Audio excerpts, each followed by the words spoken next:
Hello, എല്ലാവർക്കും brainy ബയോളജിസ്റ്റിന്റെ പുതിയൊരു വീഡിയോയിലേക്ക് സ്വാഗതം. ഇന്നത്തെ നമ്മുടെ ടോപ്പിക്ക് ക്ലാസ് 11 ബയോളജിയിലെ neural control and coordination part 2 ആണ്. Generation and conduction of nerve impulse.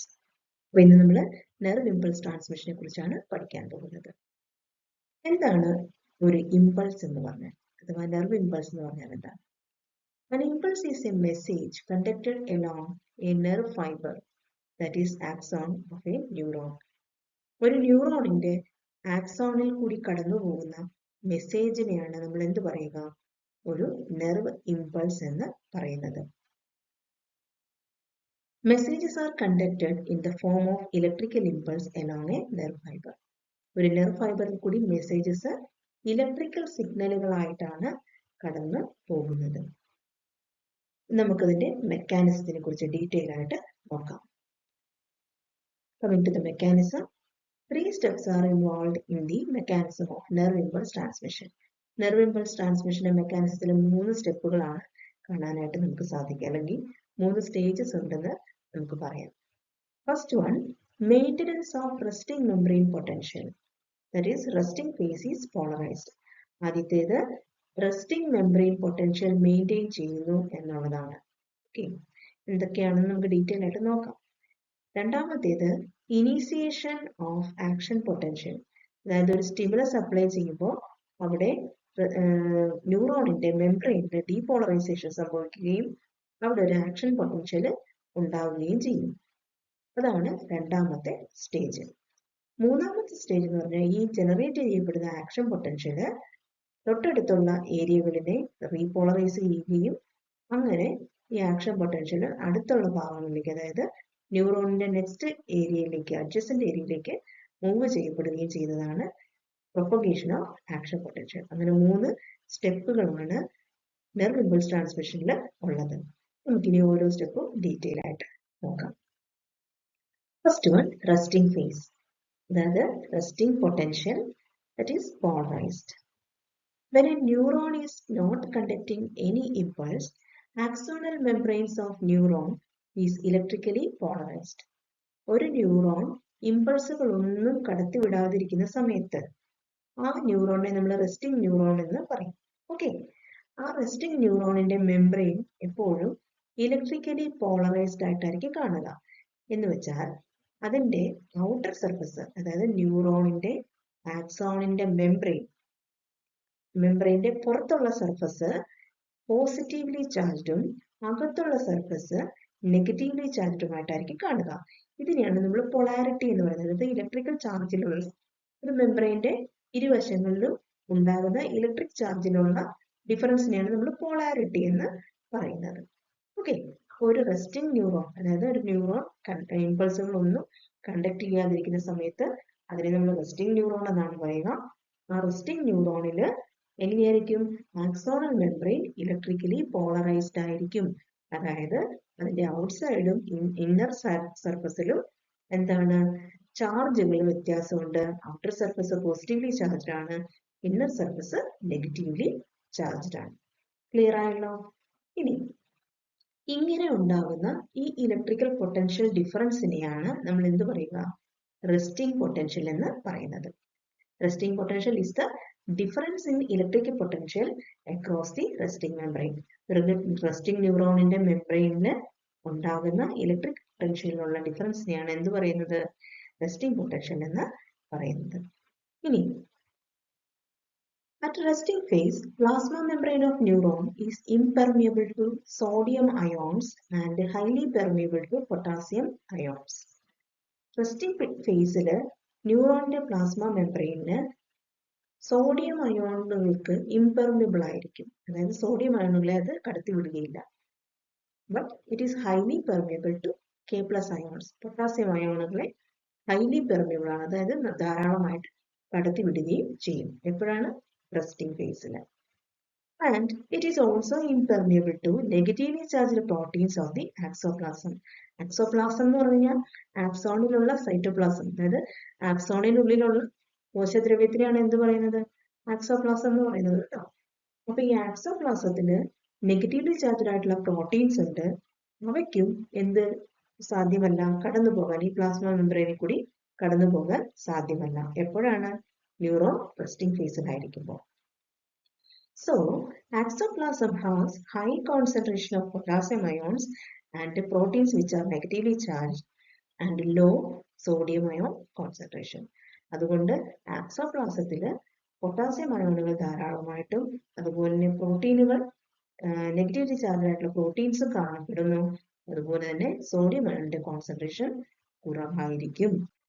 Okay, fluid outside the axon has high sodium ion concentration. ആക്സോണിന്റെ പുറത്തുള്ള ഫ്ലൂയിഡില്, ആക്സോണിന്റെ അകത്തല്ല, ആക്സോണിന്റെ പുറത്തുള്ള സൈഡില് സോഡിയം അയോണുകളുടെ കോൺസെൻട്രേഷൻ ഹൈ ആയിരിക്കും. This creates a concentration gradient across the membrane. ഇത് ഒരു കോൺസെൻട്രേഷൻ ഗ്രേഡിയന്റ്, മെംബ്രെയിനിൽ ഒരു കോൺസെൻട്രേഷൻ ഗ്രേഡിയന്റ് എന്ന് പറഞ്ഞാൽ അയോണുകളുടെ ഗാഢതയിലുള്ള വ്യത്യാസം അല്ലെങ്കിൽ അയോണുകളുടെ എണ്ണത്തിലുള്ള വ്യത്യാസം ഉണ്ടാക്കുന്നുണ്ട്. Sodium potassium pump actively transport ions and maintains the resting membrane potential. ഈ ഇലക്ട്രിക് ചാർജുകളുടെ ഡിഫറൻസ് എപ്പോഴും മെയിൻറ്റെയിൻ ചെയ്യുന്നത് അവിടെ ഒരു മെക്കാനിസം ഉണ്ട്, സോഡിയം പൊട്ടാസ്യം പമ്പ് എന്നാണ് അതിനെ പറയുന്നത്. അതെങ്ങനെയാണ് ഈ മെംബ്രെയിൻ പൊട്ടൻഷ്യൽ മെയിൻറ്റെയിൻ ചെയ്യുന്നത്? അത് ആക്റ്റീവ്ലി ട്രാൻസ്പോർട്ട് അയോൺസ്, അയോണുകളെ ആക്റ്റീവ് ട്രാൻസ്പോർട്ടും പാസീവ് ട്രാൻസ്പോർട്ടും ഒക്കെ പഠിച്ചിട്ടുള്ളതാണല്ലേ. അപ്പൊ ആക്റ്റീവ്ലി ട്രാൻസ്പോർട്ട് ചെയ്യും എന്തിനെ? അയോണുകളെ. എന്നിട്ടാണ് അത് എന്ത് ചെയ്യുന്നത്? റെസ്റ്റിംഗ് മെംബ്രെയിൻ പൊട്ടൻഷ്യൽ മെയിൻറ്റെയിൻ ചെയ്യുന്നത്. Sodium potassium pump transports 3 Na+ ions outwards for 2 K+ ions into the cell. Sodium potassium pump എങ്ങനെയാ വർക്ക് ചെയ്യുക? അത് 3 സോഡിയം അയോണുകളെ പുറത്തേക്ക് കടത്തിവിടുമ്പോൾ 2 പൊട്ടാസ്യം അയോണുകളെ സെല്ലിനുള്ളിലേക്കും കടത്തിവിടുന്നു. ഇങ്ങനെയാണ് നോർമലായിട്ട് സോഡിയം പൊട്ടാസ്യം പമ്പ് വർക്ക് ചെയ്യുക. അതേപോലെ തന്നെ ക്ലോറൈഡ് അയോൺസ്, നെഗറ്റീവ്ലി ചാർജ്ഡ് ആയിട്ടുള്ള ക്ലോറൈഡ് അയോൺസ് സെല്ലിനുള്ളിലുണ്ട്. അത് പൊട്ടാസ്യം അയോണുകളെക്കാട്ടി കൂടുതലായിരിക്കും. അതുപോലെ തന്നെ നമ്മൾ പഠിച്ചു പ്രോട്ടീനുകളും നെഗറ്റീവ്ലി ചാർജ്ഡ് ആണ്. അപ്പോൾ ഈ ആക്സോപ്ലാസത്തിലുള്ള, അതായത് ന്യൂറോണിന്റെ ആക്സോണിന്റെ പ്ലാസ്മ മെംബ്രെയിനുള്ളില് എന്തുണ്ട്? ക്ലോറൈഡ് അയോണുകളുണ്ട്, പ്രോട്ടീനുണ്ട്. ഇത് ഒരു നെറ്റ് നെഗറ്റീവ് ചാർജ് സെൽ മെംബ്രെയിനുള്ളിലേക്ക് മെയിൻറ്റെയിൻ ചെയ്യും. അപ്പോൾ ഒരു റെസ്റ്റിംഗ് ഫേസിൽ സോഡിയം പൊട്ടാസ്യം പമ്പ് വർക്ക് ചെയ്യുന്നതും അതുപോലെ തന്നെ നെഗറ്റീവ് ഓർഗാനിക് അയോൺസും ക്ലോറൈഡ് അയോണുകളും എന്ത് സമ്മാനിക്കുന്നുണ്ട്? എന്തിന് സഹായിക്കുന്നുണ്ട്? ഒരു റെസ്റ്റിംഗ് മെംബ്രെയിൻ പൊട്ടൻഷ്യൽ മെയിൻറ്റെയിൻ ചെയ്യാനായിട്ട് സഹായിക്കുന്നുണ്ട്. അപ്പൊ നോക്കുക, സോഡിയം പൊട്ടാസ്യം പമ്പ് എന്താ ചെയ്യുക? അയോണുകളെ ആക്റ്റീവ്ലി ട്രാൻസ്പോർട്ട് ചെയ്യുന്നു. 3 Na+ പുറത്തേക്ക് തള്ളുമ്പോൾ 2 K+ ഉള്ളിലേക്ക് അത് എത്തിക്കുകയും ചെയ്യും. അപ്പൊ ഇവിടെ റെസ്റ്റിംഗ് മെംബ്രെയിനിൽ നോക്കിക്കേ, ഔട്ട്സൈഡ് എപ്പോഴും പോസിറ്റീവ് ആയിരിക്കും, ഇൻസൈഡ് എപ്പോഴും നെഗറ്റീവ് ആയിരിക്കും. ഓക്കെ, ദെൻ ഇവിടെ സോഡിയം പൊട്ടാസ്യം പമ്പിന്റെ ഒരു ഡീറ്റെയിൽഡ് ആയിട്ടുള്ള സ്ട്രക്ചർ നിങ്ങൾക്ക് ഇവിടെ കൊടുത്തിട്ടുണ്ട്, ഡയഗ്രാം കൊടുത്തിട്ടുണ്ട്. ഇതാണ് സോഡിയം പൊട്ടാസ്യം പമ്പ്. കണ്ടോ, സോഡിയത്തിനെ പുറത്തേക്ക് കളയുന്നു, പൊട്ടാസ്യത്തിനെ അകത്തേക്ക് കൊണ്ടുവരികയും ചെയ്യുന്നുണ്ട്. അപ്പൊ ഇവിടെ സോഡിയത്തിന്റെ ചാനൽസ് എപ്പോഴും ക്ലോസ്ഡ് ആയിരിക്കും, പൊട്ടാസ്യത്തിന്റെ ചാനൽസ് ഓപ്പൺ ആയിരിക്കും കേട്ടോ. നെക്സ്റ്റ് രണ്ടാമത്തെ സ്റ്റെപ്പാണ് initiation of action potential, that is the depolarization. When stimulus applied, permeability of Na+, that is sodium ion, at that site of membrane increases. അതായത് ഒരു റെസ്റ്റിംഗ് മെംബ്രെയിനിൽ നമ്മളൊരു സ്റ്റിമുലസ് അപ്ലൈ ചെയ്യപ്പെടുന്ന സമയത്ത് സോഡിയം അയോണുകളുടെ പെർമിയബിലിറ്റി കൂടും. അതിന്റെ ഫലമായിട്ട് സോഡിയം പൊട്ടാസ്യം പമ്പ് സ്റ്റോപ്പ് ചെയ്യപ്പെടും. Sodium potassium pump stops. അതിന്റെ ഫലമായിട്ട് എന്ത് സംഭവിക്കും?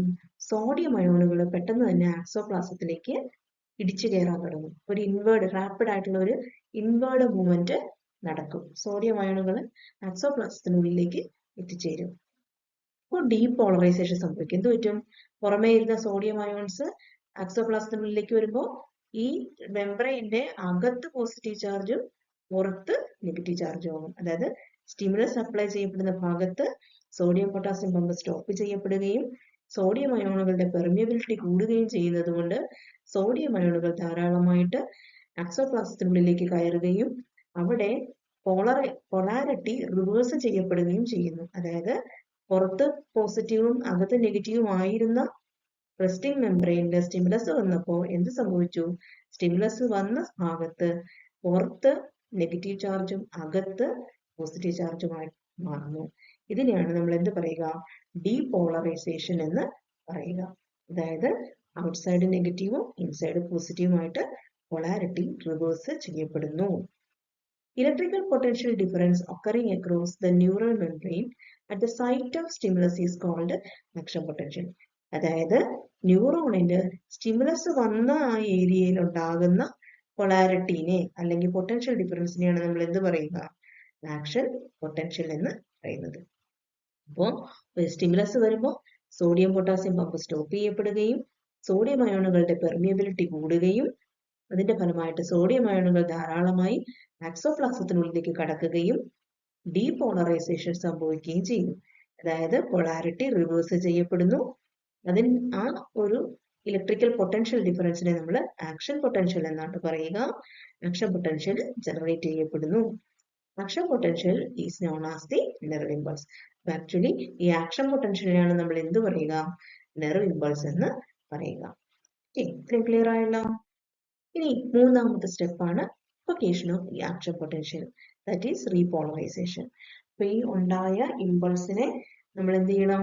ആ നെർവിൽ കൂടി കടന്നു പോകണം അല്ലെ? അതിനെ എങ്ങനെയാണ് പ്രൊപ്പഗേറ്റ് ചെയ്യുക? പ്രൊപ്പഗേറ്റ് ചെയ്യുക വെച്ചാൽ കടത്തിവിടുക. അടുത്തടുത്ത ഭാഗങ്ങളിലേക്ക് എങ്ങനെയാണ് ഈ ഉണ്ടായ ആക്ഷൻ പൊട്ടൻഷ്യൽ എങ്ങനെയാണ് നെർവ് along the nerve ഫൈബറിൽ എങ്ങനെയാണ് പോകുന്നത് എന്നുള്ളതാണ് പഠിക്കാൻ പോകുന്നത്. അപ്പൊ തേർഡ് സ്റ്റേജ് ആണ് propagation of action potential, that is the repolarisation. അപ്പൊ നോക്കി, stimulus induced permeability of sodium ion is short lived, that is fraction of seconds and reverse quickly. ഈ സ്റ്റിമുലസ് കൊണ്ട് വന്ന സോഡിയത്തിന്റെ പെർമിയബിലിറ്റിയിലെ വ്യത്യാസം വളരെ കുറഞ്ഞ സമയത്ത് മാത്രം, ഫ്രാക്ഷൻ ഓഫ് സെക്കൻഡ്സ് മാത്രമേ നിലനിൽക്കത്തുള്ളൂ. അപ്പോൾ എന്ത് സംഭവിക്കും? സോഡിയം പൊട്ടാസ്യം പമ്പ് പിന്നെയും ആക്റ്റീവ് ആകും. അപ്പോൾ K plus diffuses outside, potassium ions plasma മെമ്പറിന് പുറത്തേക്ക് പോവുകയും സോഡിയം പൊട്ടാസ്യം പമ്പ് ആക്റ്റീവ് ആവുകയും ചെയ്യും. Now sodium pump pumped out and original resting potential regained. അപ്പൊ എന്ത് സംഭവിക്കും? സോഡിയത്തിനെ പമ്പ് ഔട്ട് ചെയ്തിട്ട് ഒറിജിനൽ റെസ്റ്റിംഗ് പൊട്ടൻഷ്യൽ വീണ്ടും ആ ഭാഗത്ത് റീഗെയിൻ ചെയ്യും. എവിടെയായിരുന്നു ആദ്യം സ്റ്റിമുലസ് വന്നിരുന്നത്? ആ സ്റ്റിമുലസിൽ വന്ന ഭാഗത്ത് ഡീപോളറൈസേഷൻ സംഭവിച്ചിരുന്നു. അത് വീണ്ടും റീപോളറൈസ്ഡ് ആയിട്ട് മാറുന്നുണ്ട്. Okay, the action potential and the influx of sodium at a stimulated area affects the resting membrane potential of the adjacent area.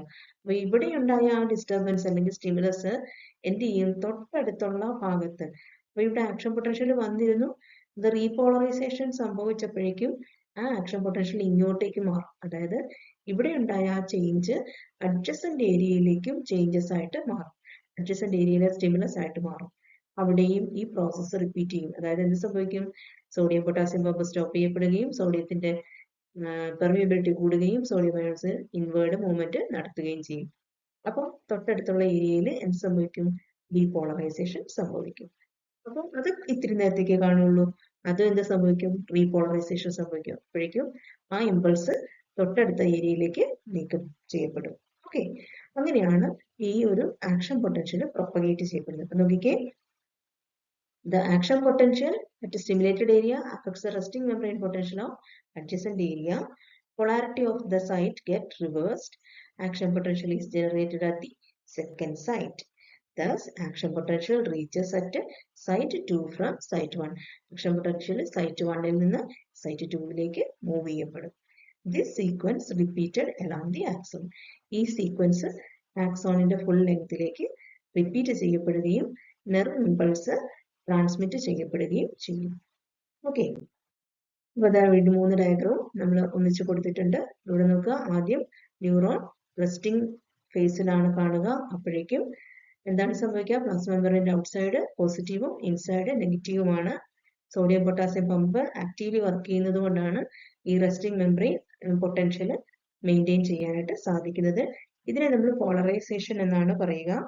അതായത് പൊളാരിറ്റി മെയിൻറ്റെയിൻ ചെയ്തു വെച്ചിരിക്കുന്നു, റെസ്റ്റിംഗ് പൊളാരിറ്റി അല്ലെങ്കിൽ റെസ്റ്റിംഗ് ഫേസ് ആണിത്.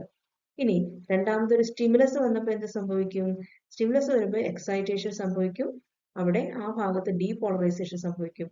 സോഡിയം പൊട്ടാസ്യം പമ്പ് സ്റ്റോപ്പ് ചെയ്യപ്പെടുകയും സോഡിയത്തിന്റെ permeability increase ചെയ്യപ്പെടുകയും sodium അയോണുകൾ മെംബ്രെയിനുള്ളിലേക്ക് കയറുകയും അവിടെ positive ചാർജായി മാറുകയും ഔട്ട്സൈഡ് നെഗറ്റീവ് ചാർജായി മാറുകയും ചെയ്യുന്നു. ഇതിനെ നമ്മൾ ഡീപോളറൈസേഷൻ എന്നാണ് പറയുക. പക്ഷെ ഇത് വളരെ കുറച്ച് സമയത്തേക്ക് മാത്രമേ നിലനിൽക്കത്തുള്ളൂ. തിരിച്ച് പൊട്ടാസ്യം അയോണുകൾ പുറത്തേക്ക് തള്ളപ്പെടുകയും സോഡിയം പൊട്ടാസ്യം പമ്പ് മെയിൻറ്റെയിൻ ചെയ്യപ്പെടുകയും വീണ്ടും ആക്റ്റീവ് ആകപ്പെടുകയും സോഡിയം അയോണുകളെ പുറത്തേക്ക് എന്ത് ചെയ്യും, പമ്പ് ഔട്ട് ചെയ്യുകയും ചെയ്യും. അതിന്റെ ഫലമായിട്ട് അവിടെ റിവേഴ്സ് ചെയ്യപ്പെടുക. മൂന്നാമത്തേല് ആ ഭാഗം റീപോളറൈസ് ചെയ്യപ്പെട്ടു. പക്ഷേ അങ്ങനെ ഉണ്ടാകുന്ന പൊട്ടൻഷ്യൽ ഡിഫറൻസ്, അതായത് സ്റ്റിമുലസ് വന്നപ്പോൾ ഉണ്ടായ പൊട്ടൻഷ്യൽ ഡിഫറൻസിനെ നമ്മൾ ആക്ഷൻ പൊട്ടൻഷ്യൽ എന്നാണ് പറയുക. ആ ആക്ഷൻ പൊട്ടൻഷ്യല് തൊട്ടടുത്തുള്ള സ്ഥലത്തേക്ക്, ആക്സോണിന്റെ തൊട്ടടുത്തുള്ള ഭാഗത്തേക്ക് മൂവ് ചെയ്യപ്പെടുന്നു. എങ്ങനെ? ആ ഭാഗത്ത് അതൊരു സ്റ്റിമുലസ് ആയിട്ട് വർക്ക് ചെയ്യപ്പെടുകയും എഗെയിൻ ഡീപോളറൈസേഷനും റീപോളറൈസേഷനും സംഭവിക്കുമ്പോൾ ആ ഒരു ആക്ഷൻ പൊട്ടൻഷ്യൽ നെക്സ്റ്റ് ഫേസിലേക്ക് നീക്കം ചെയ്യപ്പെടുകയും ചെയ്യുന്നുണ്ട്. അങ്ങനെ നെർവ് ഇമ്പൾസ് ഉണ്ടായ ഇലക്ട്രിക്കൽ ചാർജുകളുടെ മൂവ്മെന്റ് വഴി നെർവ് ഇമ്പൾസ് ആക്സോണിന്റെ ഫുൾ ലെങ്തിൽ മൂവ് ചെയ്യുകയും എവിടെ എത്തും? ആക്സോണിന്റെ എൻഡിലുള്ള സിനാപ്റ്റിക് നോബിൽ എത്തുകയും ചെയ്യും. സിനാപ്റ്റിക് നോബിൽ കൂടി എങ്ങനെയാണ് നമ്മുടെ നെർവ് ഇമ്പൾസ് ട്രാൻസ്മിറ്റ് ചെയ്യപ്പെടുന്നത് എന്നുള്ളത് നമുക്ക് അടുത്ത ക്ലാസ്സിൽ പഠിക്കാം. ഇതുവരെ പറഞ്ഞത് എല്ലാവർക്കും മനസ്സിലായെന്ന് വിചാരിക്കുന്നു. Thank you for watching.